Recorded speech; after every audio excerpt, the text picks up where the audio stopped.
10 Božích prikázaní. Po 3 mesiacoch putovania sa deti Izraela utáborili na úpetí vrchu Sinaj. Mojžiš vystúpil hore k Bohu a Pán mu oznámil, že on sám prehovorí k svojmu ľudu na 3. deň. Na 3. deň, pri východe slnka, oblohu zatiahli tmavé, husté mraky. Začalo hrmieť a blízkať sa. Z končiara Sinaja vystupoval dym ako z veľkej pece. A celý vrch sa mocne triasol. Trúbenie rohu, ktoré zaznievalo od chvíle, čo začalo hrmieť, stále silnelo. Mojžiš počul, ako ho Pán volá, aby vystúpil na končiar. Stúpal teda hore, kde na neho čakal Pán. A tam Boh vyriekol všetky tieto slová. Ja som Pán, Boh tvoj, ktorý ťa vyviedol z egyptskej krajiny, z domu otroctva. Nebudeš mať iných bohov okrem mňa. Neurobíš si modlu ani obraz a nebudeš im slúžiť. Nevezmeš meno Pána, Boha tvojho, nadarmo. 7. deň, sobotu, budeš svätiť. Vtedy budeš odpočívať, nebudeš robiť nejakú prácu. Ja som utvoril svet za 6 dní, ale 7. deň som odpočíval. Cti si otca i matku. Nezabiješ. Nezosmilníš. Nepokradneš. Nepreriekneš krivé svedectvo proti blížnemu.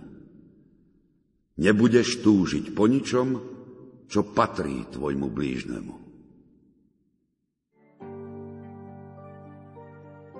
Keď ľud počul hrmenie a videl plamene a dym, bál sa pristúpiť bližšie. A Pán aj prísne zakázal, aby ktokoľvek okrem Mojžiša sa čo len dotkol vrchu. Mojžiš však povedal: Nebojte sa. Boh prišiel preto, aby nám dal svoje prikázania, aby ste ho mali v úcte a nehrešili. Mojžiš upokojil ľud a sám znovu vystúpil k mračnu, v ktorom bol Boh. A Pán mu hovoril ďalšie príkazy a ustanovenia, ktoré mali zachovávať.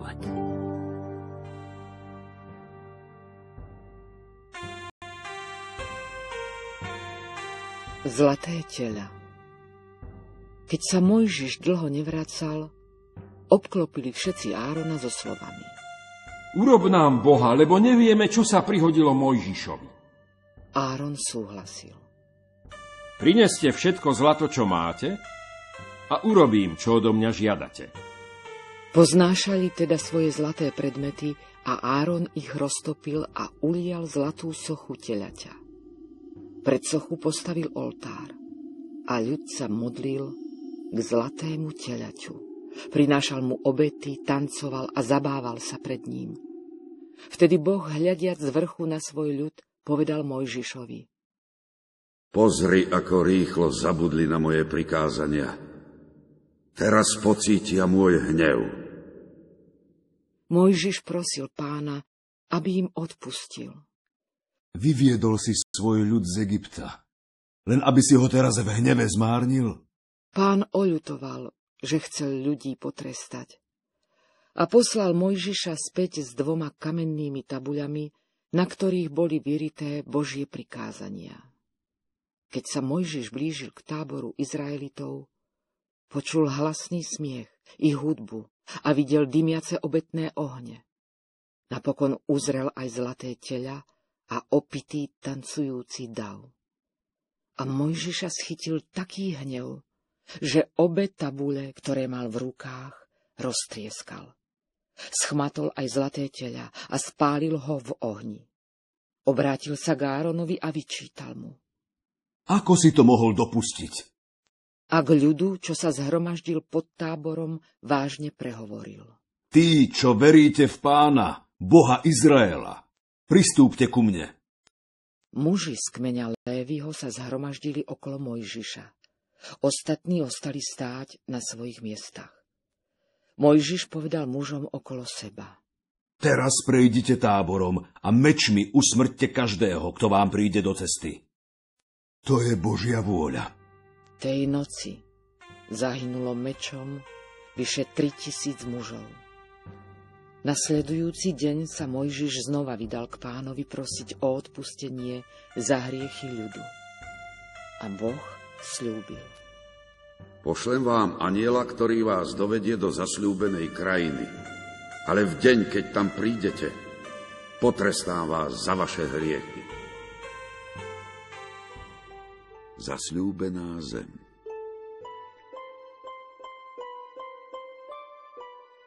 Izraeliti sa utáborili na púšti Páran. Mojžiš vybral 12 vyzvedačov, aby získali správy o krajine, ktorú im Boh sľúbil.